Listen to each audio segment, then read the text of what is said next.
देखें, बैंक्स का रोल क्या होता है कि बैंक आम आदमी से डिपॉजिट रिसीव करती है और उस डिपॉजिट में से कुछ हिस्सा प्राइवेट सेक्टर को एडवांसेस की फॉर्म में लोन दे देती है और बाकी कुछ हिस्सा गवर्नमेंट के टी बिल्स में वगैरह में इन्वेस्ट कर देती है।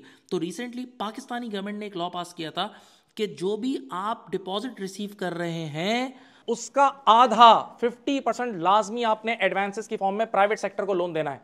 यानी स्टेट बैंक को पैसे वापस जमा नहीं कराने, टी बिल्स वगैरह में इन्वेस्ट नहीं करना, बल्कि प्राइवेट सेक्टर को आपने लोन देना है। तो अब बैंक्स तो परेशान हो गए। बैंक्स ने कहा यार हम इतना बड़ा लोन तो दे ही नहीं सकते, लोन लेने वाले नहीं है। सुनना, तो बैंक्स ने क्या हरकत की बताऊं? बैंक्स ने अपने डिपॉजिटर्स को बोला कि जिसने भी एक सर्टेन, मुझे वो लिमिट याद नहीं है कि 5 करोड़ या 6 करोड़ से 5 मिलियन या 6 बिलियन से ऊपर किसी ने रखा है ना, तो उस पर हम टैक्स लगा देंगे, यानी आपके क्लोजिंग बैलेंस पे टैक्स लगेगा।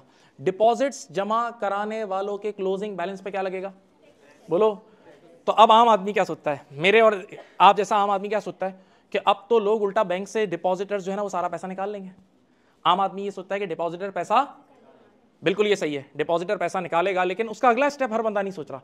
उसका अगला स्टेप ये है कि ये पैसा निकलेगा, सुनिए, और फिक्स इनकम वाले म्यूचुअल फंड में घुस। तो जब ये पैसा फिक्स इनकम वाले म्यूचुअल फंड में लगेगा तो उनकी तो चांदी लग जाएगी ना। तो बस अब आपने क्या करना है, ऐसे म्यूचुअल फंड को राइट टाइम पे खरीद लेना है जो लिस्टेड हो। और लिस्टेड में मेरे ख्याल से एमसीबी आरिफ हबीब है और मेरे कुछ दोस्तों ने बाकायदा ये शेयर्स खरीदे थे बहुत कम रेटों पे और फिर उन्होंने क्या इस पे छक्का मारा। तो ये सेकंड ऑर्डर थिंकिंग का कमाल है।